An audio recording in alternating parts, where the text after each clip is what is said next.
Hello students, अब class 12 के exam में बहुत कम समय बाकी रह गया है और मैं उम्मीद करता हूं कि आपकी तैयारी पूरी हो चुकी होगी।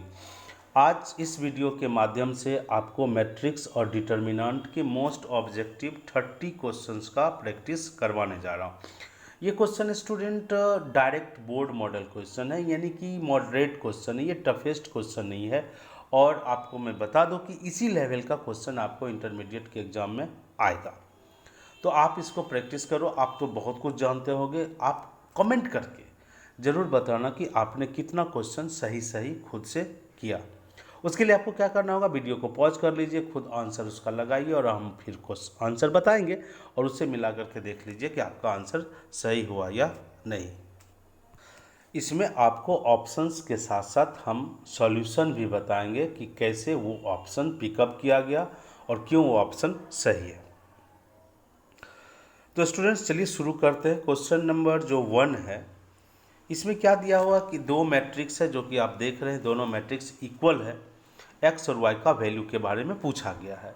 तो आप जान लो कि दो मैट्रिक्स इक्वल तब होता है जब उसके करस्पॉन्डिंग एलिमेंट्स यानी संगत एलिमेंट्स इक्वल होते हैं। यानी कि जो x प्लस वाई की जगह पे है, यहाँ पे 12 आया है, वो इक्वल होना चाहिए। 10 तो 10 के इक्वल है ही, 4 4 के इक्वल है, और एक्स वाई का वैल्यू 32 के इक्वल होना चाहिए।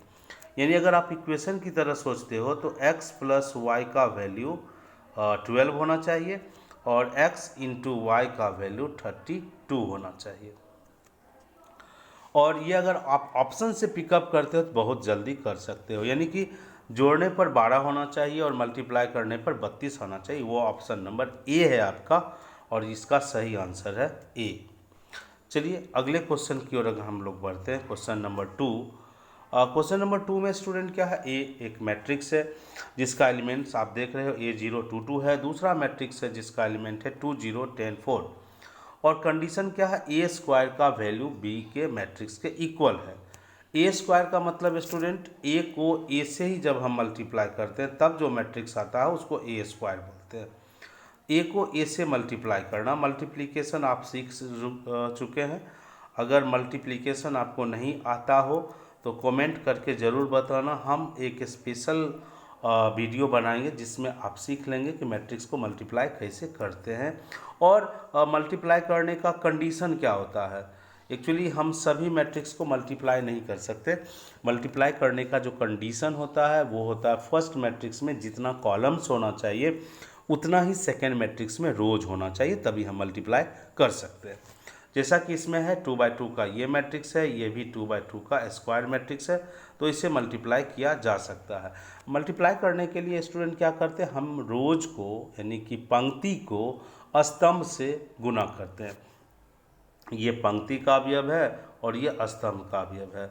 और तो ए को ए से गुना करेंगे तो ए स्क्वायर आएगा और 0 को 2 से करेंगे तो 0 आएगा। यानी पहला जो एलिमेंट होगा स्टूडेंट वो आएगा ए स्क्वायर प्लस 0 मतलब ए स्क्वायर। और आप मैट्रिक्स बी में देख लो, फर्स्ट एलिमेंट है 2, ए स्क्वायर का वैल्यू आता है 2।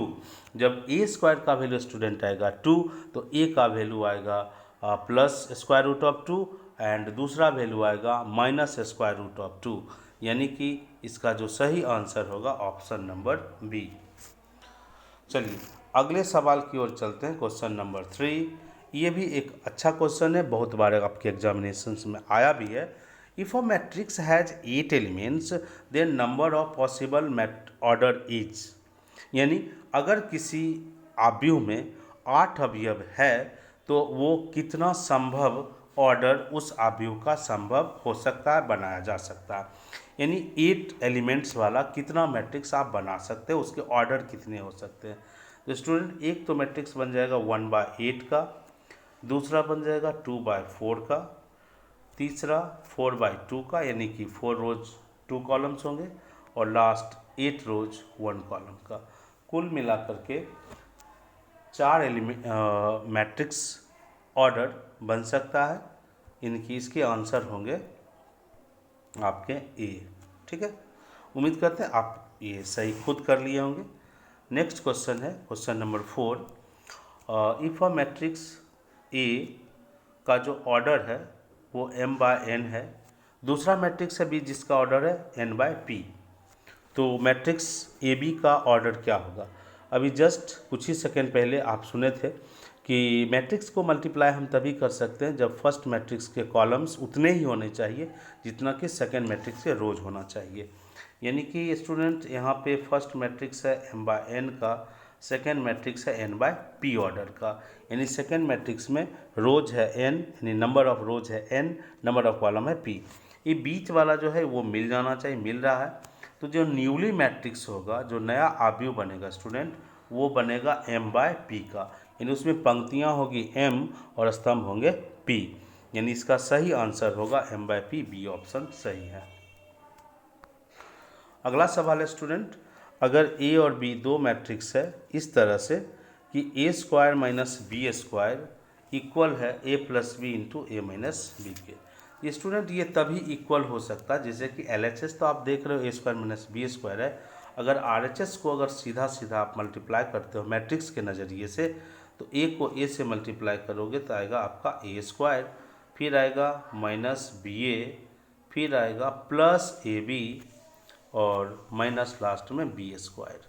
तो ये तभी संभव है ए स्क्वायर माइनस बी स्क्वायर आना जब ये दोनों टर्म नहीं रहेगा, मतलब कैंसिल होगा।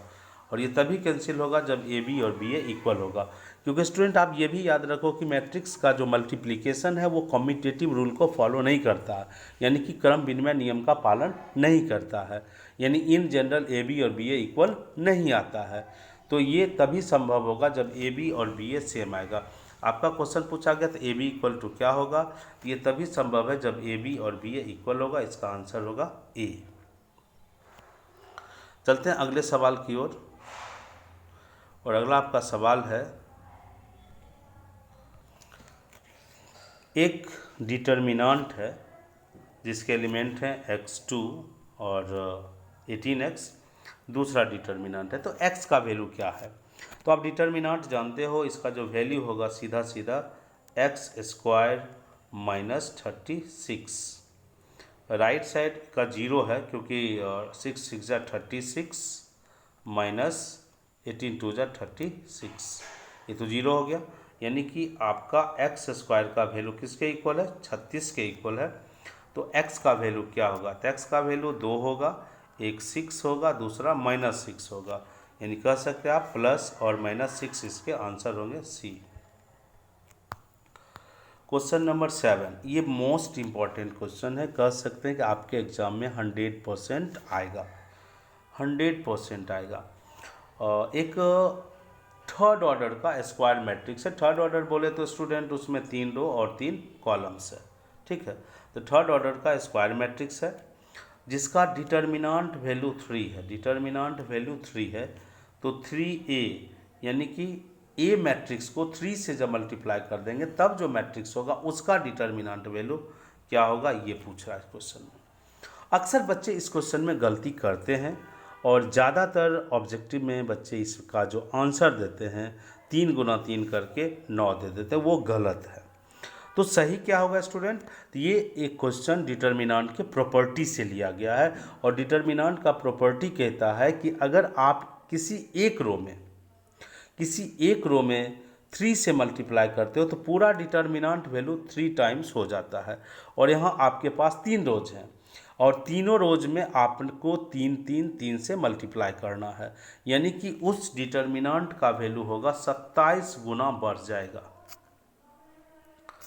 और ऑलरेडी 27 गुना बढ़ जाएगा और ए का ऑलरेडी वैल्यू है 3, तो 27 गुना 3 81, इसका आंसर होगा सही डी। एक बात स्टूडेंट, दूसरा अगर आपको ये ध्यान में नहीं रहता, प्रॉपर्टीज पता नहीं रहता, तब एक फॉर्मूला याद रखो जो मैं यहाँ बता रहा हूँ कि k इंटू ए का डिटर्मिनेंट वैल्यू होगा k to the power n into determinant of A. इस फॉर्मूला से भी आप तुरंत आंसर बना सकते हो इस क्वेश्चन का, क्योंकि जब n है यहाँ पे मैट्रिक्स का ऑर्डर, ऐसे भी इस क्वेश्चन में जब भी आएगा आपको स्क्वायर मैट्रिक्स आएगा और स्क्वायर मैट्रिक्स में n है यहाँ पर ऑर्डर। और इस तरह से अगर आप करना चाहें तो इसका ऑर्डर क्या है? थर्ड ऑर्डर का स्क्वायर मैट्रिक्स है। तो मैंने बताया k का power n into determinant of A, तो 3 का पावर हो जाएगा 3 इंटू डिटर्मिनेंट ऑफ ए, तो 3 का पावर 3 हो गया 27 इंटू 3, तो 81 जो होगा इसका सही आंसर है, यानी इस क्वेश्चन का आंसर होगा डी। तो मोस्ट इंपॉर्टेंट क्वेश्चन था। मैं उम्मीद करता हूँ आप जरूर सीख गए होंगे और ध्यान रखिएगा ये क्वेश्चन आने वाले हैं। आगे क्वेश्चन नंबर 8, यदि एक 3/3 का वर्ग आव्यूह है यानी स्क्वायर मैट्रिक्स है, तो C11 C फॉर कोफैक्टर और C11 C22 C33 संगत अवयवों के सहगुणनखंड हैं, जैसा कि आप जानते हैं कोफैक्टर है, तब इसका वैल्यू क्या होगा। स्टूडेंट याद रखना, ये एक प्रॉपर्टी से लिया गया ऑब्जेक्टिव क्वेश्चन है।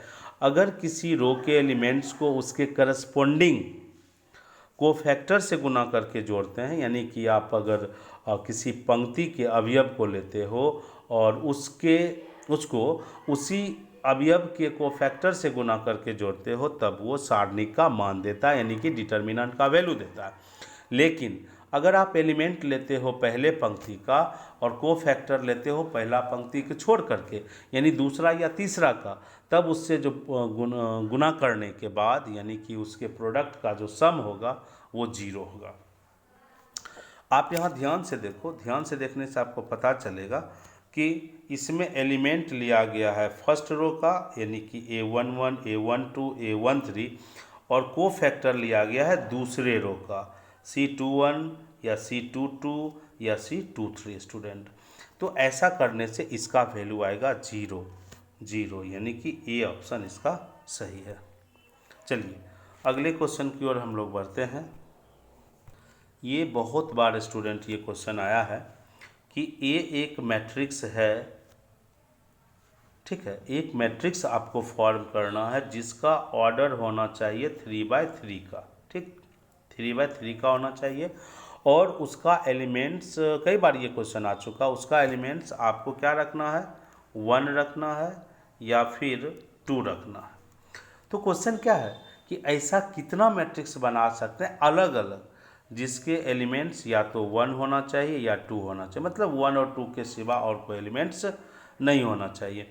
जैसे एग्जांपल के लिए हम आपको ये बता दें कि 1 फिर 1 फिर 1 1 1 और 2, इस तरह से हम एक मैट्रिक्स बना सकते हैं।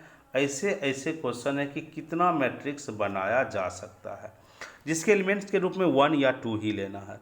तो स्टूडेंट देखो, इसका सबसे आसान उपाय है, याद रखना कि ये क्वेश्चन अगर आता है तो इस प्लेस पर 1 या 2 आ सकता है, तो इस प्लेस को भरने की जो तरीकों की संख्या होगा वो 2 वेज होगा।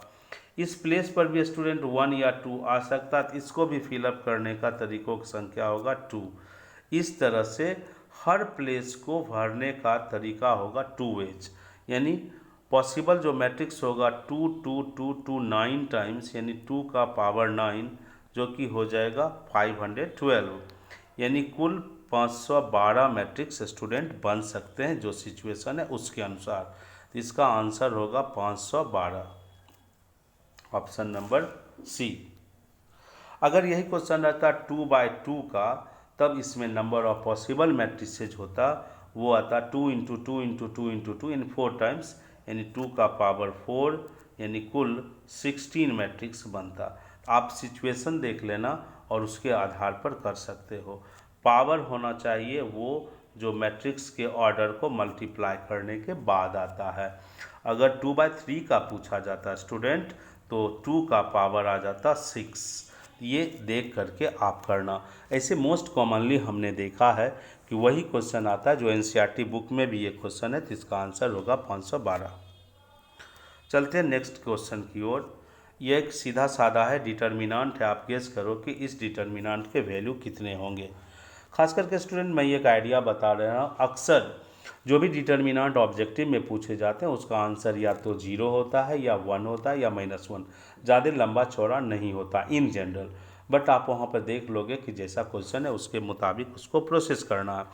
यहाँ पे ध्यान से देखो, अगर इस दोनों आप कॉलम को ऐड कर दो, इस कॉलम को और इस कॉलम को, तो देखो इसके इक्वल हो रहा है। 12 11 23 होता है, 10 26 36 होता है, और 26 और 37 63 होता है। और आप जानते हो डिटर्मिनेंट का प्रॉपर्टी है कि कोई भी दो कॉलम सेम होता है तो उस डिटर्मिनेंट का वैल्यू 0 होता है, तो इसका आंसर होगा सी। चलिए अगले क्वेश्चन की ओर। ये भी एक अच्छा क्वेश्चन है कि 3/3 का एक स्क्वायर मैट्रिक्स है और ए का डिटर्मिनेंट वैल्यू 16 है, तो एडजॉइंट ऑफ ए का डिटर्मिनेंट वैल्यू क्या होगा। स्टूडेंट इसके तो सारे प्रॉपर्टीज हैं, आप ये प्रॉपर्टीज याद रखते हो तो ऐसे ऑब्जेक्टिव क्वेश्चंस को बहुत जल्दी कर सकते हो। आप भी आंसर लगाइए और कमेंट करके ज़रूर बताना कि आपने कितना ऑब्जेक्टिव क्वेश्चन सही कर लिया नाम के साथ। तो आप याद रखोगे ये प्रॉपर्टी कि एडजॉइंट ऑफ ए का जो डिटर्मिनेंट वैल्यू होता है वो डिटर्मिनेंट ऑफ ए का पावर n-1 होता है, where n is order of square matrix. तो ये थर्ड ऑर्डर का स्क्वायर मैट्रिक्स है, तो यहाँ पे n के प्लेस पर 3-1 2 आ जाएगा, यानी फाइनल आंसर रहेगा डिटर्मिनेंट ऑफ ए का पावर 2। और डिटर्मिनेंट ऑफ ए आपको यहाँ पर दिया हुआ 16 का पावर 2 इसका सही आंसर होना चाहिए स्टूडेंट, और 16 का पावर 2 हो जाता है 256, इसका सही आंसर हो जाएगा सी। चलिए क्वेश्चन थोड़ा सा डिटर्मिनेंट तो है ही लेकिन लॉग से रिलेटेड है। तो स्टूडेंट एक यहाँ पे प्रॉपर्टी है जो कि अगर आप इसको मल्टीप्लाई करोगे तो लॉग ए बेस बी और फिर मल्टीप्लाई होगा लॉग ऑफ बी बेस ए और -1, तो माइनस माइनस हो जाता है +1, और log A base B into log B base A होता है स्टूडेंट 1। तो अगर जल्दीबाजी में कोई बच्चा अगर इसका आंसर 0 दे देता है तो वो गलत हो जाएगा। बच्चों इसका सही जो आंसर होगा 1 + 1 2, यानी इसका सही आंसर होगा सी। चलिए अगले क्वेश्चन की ओर हम लोग बढ़ते हैं। ये भी स्टूडेंट प्रॉपर्टी बेस्ड क्वेश्चन है, अगर आप प्रॉपर्टी आप नहीं जानते हैं तो इसमें फंस सकते हैं। आप याद रखना a इंटू एडजॉइंट ऑफ ए का जो प्रॉपर्टी होता है वो होता है determinant of A into identity matrix. अब इसका डिटर्मिनेंट वैल्यू आप चेक कर लो। इसका डिटर्मिनेंट वैल्यू स्टूडेंट होगा कितना, -5 और -6 आई मीन -11। -11 इंटू आई इसका सही आंसर होगा, लेकिन वो करना ही नहीं था, इंडिपेंडेंट है, डिटर्मिनेंट की वैल्यू की ज़रूरत नहीं है। यहाँ होता है n मतलब जिस ऑर्डर का आपका स्क्वायर मैट्रिक्स होगा। इसका जो सही आंसर होगा स्टूडेंट वो हो जाएगा determinant of A into I2, यानी कि बी ऑप्शन। अगला क्वेश्चन स्टूडेंट है, ये भी एक डायरेक्ट फार्मूला बेस्ड ही है। ए कोई स्क्वायर मैट्रिक्स है जिसका ऑर्डर n है और डिटर्मिनेंट ऑफ ए 0 नहीं है, तो ए इन्वर्स। तो ए इन्वर्स निकालने का जो प्रॉपर्टी है आप लॉन्ग क्वेश्चन करने के लिए याद किए हैं, adjoint of A by determinant of A होता है स्टूडेंट, और वो ऑप्शन है आपका इन्वर्स के लिए adjoint of A by determinant of A, यानी कि इस क्वेश्चन का जो आंसर होगा स्टूडेंट वो नन ऑफ दीज होना चाहिए अगर एक्चुअल ये है तो, क्योंकि यहाँ पे देख लो स्टूडेंट एडजॉइंट ऑफ ए का डिटर्मिनेंट वैल्यू लिखा गया, वो आंसर नहीं होगा, क्योंकि ए इन्वर्स होता है direct adjoint of A divided by determinant of A. Student जल्दबाजी में इसका आंसर ए कर देते तो वो गलत हो जाता, वो इसका सही आंसर नहीं है, तो नन ऑफ दीज हो जाएगा।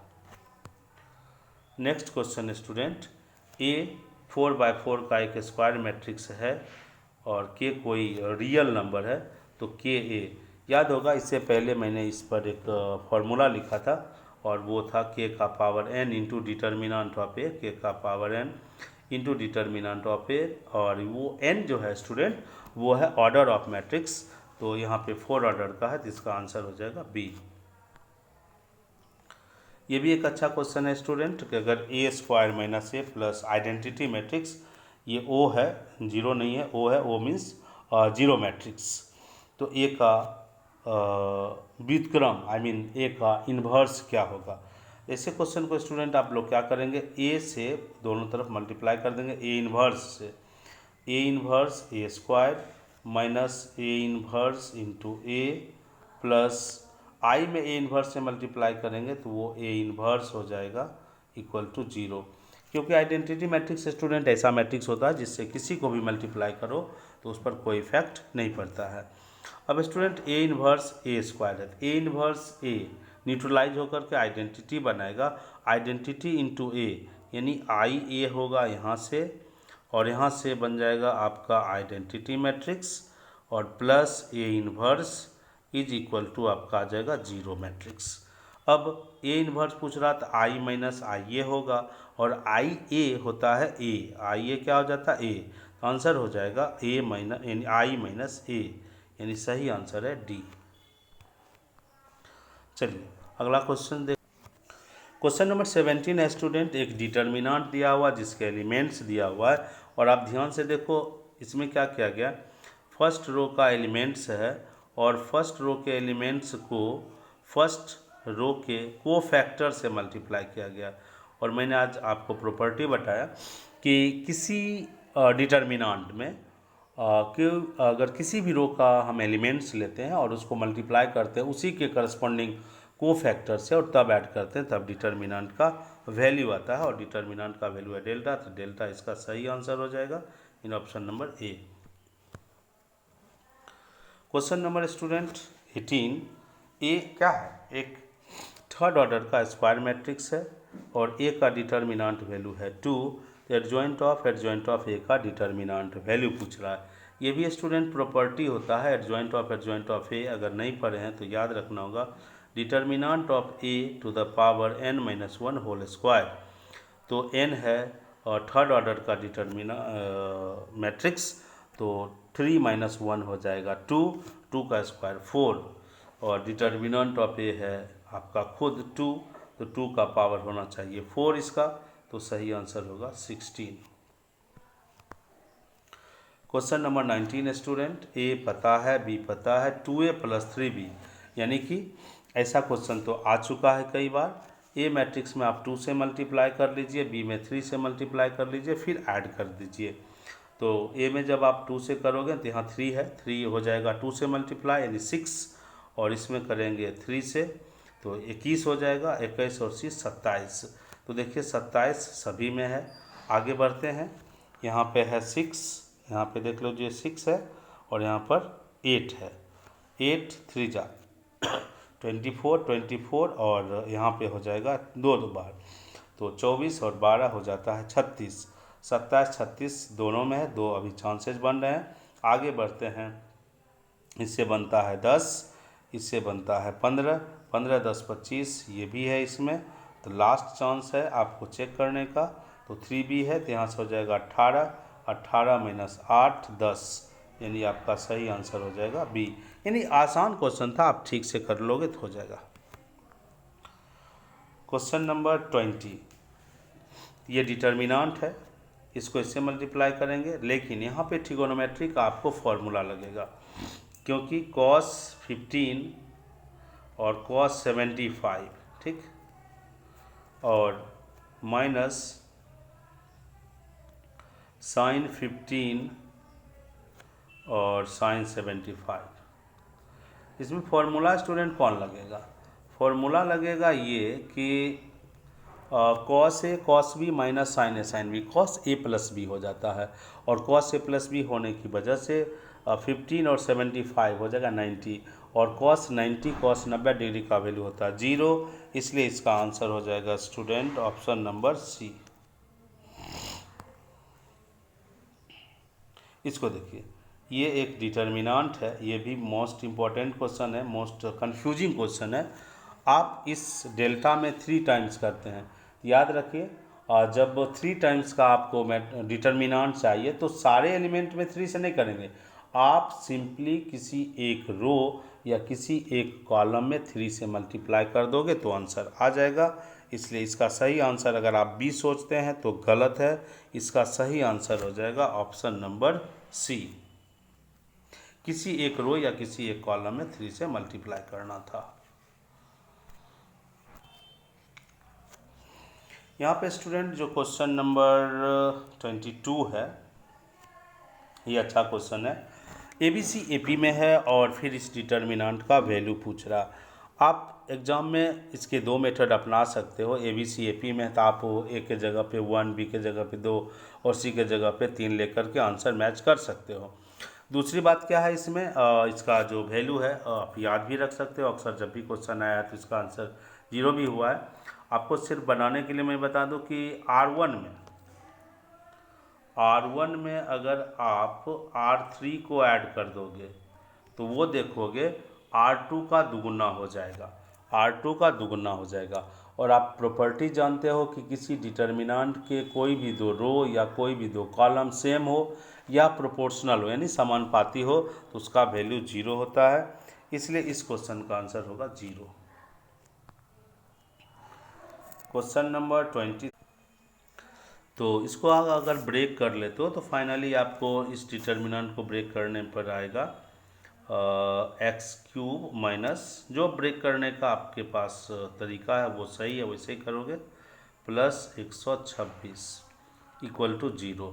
अब देखो ये क्यूबिक इक्वेशन है और क्यूबिक इक्वेशन में दो रूट तो पहले ही पता है और आप जानते हो कि alpha plus beta plus gamma होता है minus b by, minus b का मतलब एक्स स्क्वायर का कॉफिशिएंट है ही नहीं, तो यहाँ 0, यानी alpha plus beta plus gamma equal to 0 होना चाहिए। अल्फ़ा और बीटा आपको पता 2 और 7, तो 2 प्लस 7 यानी 9 प्लस गामा को 0 होना चाहिए और 9 प्लस गामा होगा 0, तो गामा होगा -9। तो इसका जो सही आंसर होगा स्टूडेंट वो होगा ए। नेक्स्ट क्वेश्चन क्या है, यदि एक ए जो है एक स्क्वायर मैट्रिक्स है और तब ए माइनस ए टी क्या होगा। स्टूडेंट याद रखना कि ए में ए का ट्रांसपोज ऐड करते हो तब ये सिमेट्रिक आता है और ए से ए का ट्रांसपोज जब माइनस करते हो तब वो एसक्यू सिमेट्रिक आता है। इसका आंसर होगा डी। चलिए अगले क्वेश्चन की ओर चलते हैं। क्वेश्चन नंबर 25, यह एक डिटर्मिनेंट है स्टूडेंट, ध्यान देना होगा। यहाँ पे क्या है दिया हुआ 139 1416 1525। अब इसका वैल्यू क्या होगा, आप निकालिए इसका वैल्यू तो पता चल जाएगा। ध्यान से देखिए स्टूडेंट, क्या है 1a square, 1b square, 1c square, ठीक है। तो इसका जो आंसर होगा, आप पढ़े होंगे डिटर्मिनेंट, वो उसका जो आंसर होता है a minus b into b minus c. Simply आप स्टूडेंट फार्मूला को छोड़ो, आप डायरेक्ट इसका निकाल सकते हो, तब भी आंसर आपको आसानी से इसका आ जाएगा। a माइनस बी, ए के जगह पे आप रख देना 1, बी के जगह पर रख देना, देखिए 1 यहाँ पे 1a square, 1b b square, 1c c square, यानी कि आपके जो ऑप्शन है ए के जगह पे 3, बी के जगह पे 4, सी के जगह पे 5। तो 3 में से 4 माइनस करोगे तो आपका आएगा -1, 4 में से 5 करोगे फिर भी -1, -1 इंटू -1 हो जाएगा 1, और सी में से उसको माइनस करोगे 5 - 3 तो आ जाएगा 2, 2 इंटू 1 आ जाएगा 2, यानी कि इसका जो सही आंसर होगा स्टूडेंट वो होगा 2। और ऐसे आप वैल्यू फाइंड आउट करोगे, जो डिटर्मिनेंट का वैल्यू निकालने का प्रोसेस है उसे निकाल लोगे, उतना ही आएगा आपका आंसर। चलिए अगला जो क्वेश्चन है, एक डिटर्मिनेंट है, तो एक्स का वैल्यू आपको कमेंट करके बताना है। ये बहुत ही आसान क्वेश्चन है, जस्ट ऑब्जेक्टिव था तो मैंने आपको बता दिया। एक्स स्क्वायर माइनस 36 क्या हो जाएगा 0, तो एक्स स्क्वायर बराबर हो जाएगा 36, तो एक्स का वैल्यू हो जाएगा प्लस और -6, यानी कि option number B. Question number 27, यह एक एसक्यू सिमेट्रिक मैट्रिक्स है।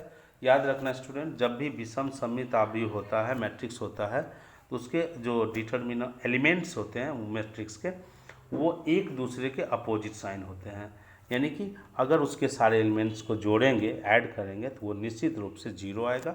इसका सही आंसर होगा ए।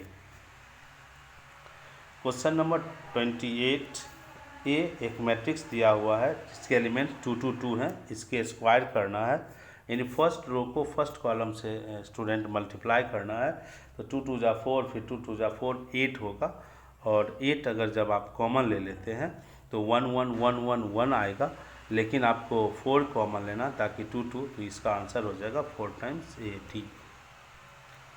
और फिर क्वेश्चन नंबर 29 है स्टूडेंट। 29 में ध्यान से देखोगे स्टूडेंट, तो अगर आप इस रो कॉलम को इसमें ऐड कर देते हो तो हर जगह आएगा आपका x plus y plus z, और x plus y plus z common ले लेते हो तब यहाँ पे आएगा 1 1 1, और फर्स्ट कॉलम में है 2 2 2, तो ये दोनों कॉलम जो होंगे प्रोपोर्शनल होंगे, इसलिए उसका वैल्यू आएगा 0। इसका सही आंसर होगा सी। और आज का जो लास्ट क्वेश्चन है स्टूडेंट, वो एक इन्वर्सिबल मैट्रिक्स नहीं है, मतलब इसका इन्वर्स नहीं निकल सकता, तो स्टूडेंट याद रखना, इन्वर्स तभी पॉसिबल होता है जब डिटर्मिनेंट ऑफ ए जीरो नहीं होता है, लेकिन यहाँ पे जीरो होना होगा क्योंकि इसका इन्वर्स संभव नहीं है, यानी ए का डिटर्मिनेंट वैल्यू होना चाहिए जीरो। और जब ए का डिटर्मिनेंट वैल्यू जीरो होगा तो x square minus 9 equal to zero होगा, तो एक्स का वैल्यू स्टूडेंट +3 और -3 होगा। इसका सही आंसर होगा बी। तो स्टूडेंट ये था question 30 question most probable questions आने वाले एग्जाम के लिए।